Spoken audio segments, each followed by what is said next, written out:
Isang mabagyong biyernes sa ating lahat, mga mamis. I hope everybody is safe sa panahon ng bagyo na meron tayong ngayong araw. And today, mga mamis, gusto ko lang i-share paminsan ng ating menu for today. Wow, gulay ulit tayo, mga mamis.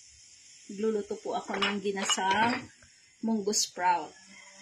So, sa paggisa ng ating munggo sprout, no, it is optional or any vegetable na maisip nyo na pwedeng i-add sa ating ginisang munggo sprout is po pwede. So ako po, meron akong tirang carrots last time na nagluto ako ng nilagang baka.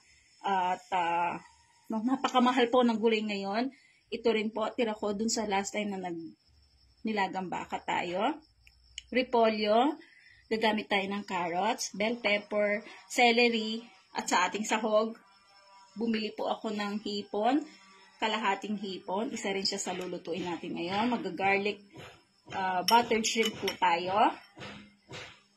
At doon sa sahog ko na chicken breast, mga mamis, hindi ko lahat siya kinuha dahil gumawa naman ako ng chicken fillet, no, pandagdag sa ating ulam natin ngayong araw. So for about 450 pesos, mamis, ang nagastos ko po sa ulam natin ngayong araw na ito.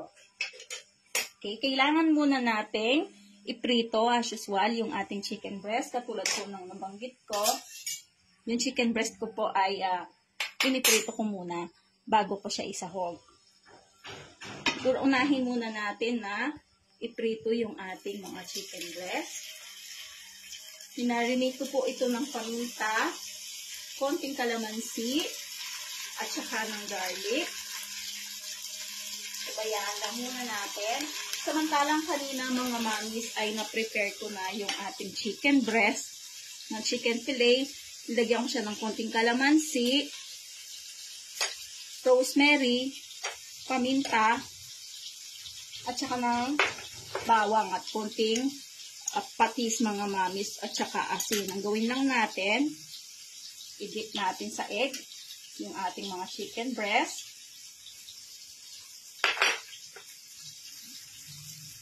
Tsaka natin siya, no, ilagay dito sa plastic para ma-coat naman nung ating breadcrumbs, yung ating chicken.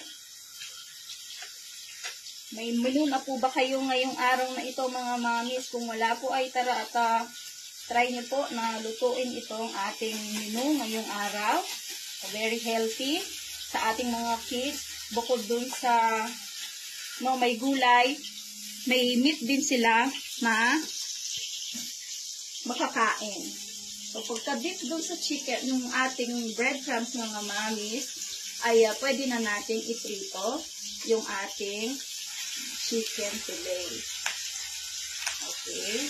Ano natin yung apoy.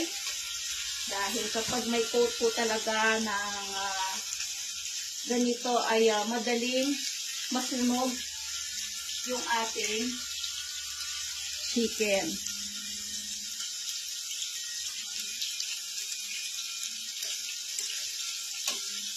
So, pabayaan lang muna natin yung ating chicken fillet. Habang piniprito naman natin yung sahog natin para din sa ginisang munggo sprout. Nakikita nyo po, mga mamis, na medyo nag-golden brown na yung ating mga chicken. Isi-set aside natin siya mamaya. Doon natin siya isasahog since may hipon na kasama yung ating gulay ngayong araw na to. Okay, mga mamis, habang piniprito natin yung ating chicken fillet, no, hindi na natin kailangan na i-dip pa, mga mamis, sa mantika, no? Kahit man lang yung half side, kaya yun lang yung part na malagyan ng ating mantika is okay na rin yung mga mamis. Malapit ng maluto yung ating mga chicken fillet.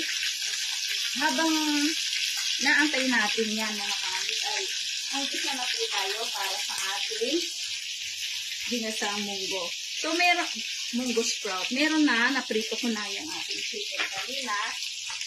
Ito, pagsisimula natin, bawang sibuyas. So, dun sa chicken breast, mga mami, wala pong nasayang. Yung kalahati nun, yung almost 3/4 nun, ng isang buong chicken breast, ginamit ko sa chicken fillet. Naman, ginamit ko sa pagsahog natin para dito sa ating munggo sprout. At yung buto naman niya mga mamis ay kinuha kong chicken stock. No? Sayang din, gagamitin natin yung sabaw niya mamaya sa pagluluto natin. Sunod na natin yung ating mga hipon.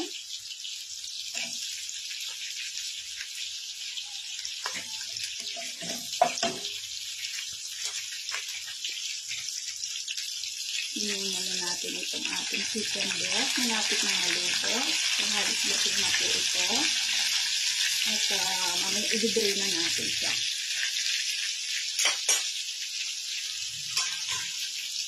Habang dinidito na yung ating gulay, pwede na natin kunin itong ating mga chicken fillet. Sarap naman.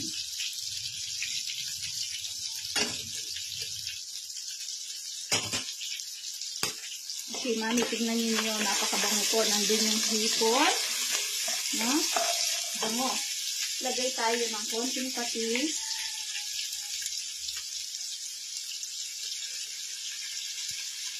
Paminta. At ilagay natin yung chicken stock natin, mami, na pinakuluan ko kanina dun sa chicken breast. Gamitin natin siya yung pinaka-soup base ng ating chicken. So, pakuluan lang muna natin siya. Mamaya ay sunod na natin ilagay yung ibang mga gulay. Mga mami, sinan nyo na napaganda po ng ating carrots, ay ng ating hipon. Ilagay na natin sa kasirola yung celery at saka yung carrots. Pagsabayin na natin mga mamis para mauna nang lumambot yung stalks ng ating celery at saka yung carrots, which is ito yung medyo matigas na part sa ating gulay. Bayaan lang natin siya. Again, na lumambot ulit. Then, sunod natin yung ibang gulay. Okay po mga mamis, eto na at ready to serve na ang ating lunch for today na buttered shrimp, yung ginasang munggo sprout, at saka yung chicken fillet. I hope everybody is safe at nawa ay pagpalain po tayo ng ating Panginoon. Enjoy your meals with your family mga mamis, especially sa mga kids natin, no? At sadyang napakabilis lang po ng panahon. At lilipas din na hindi na natin sila nakakasama. God bless everyone!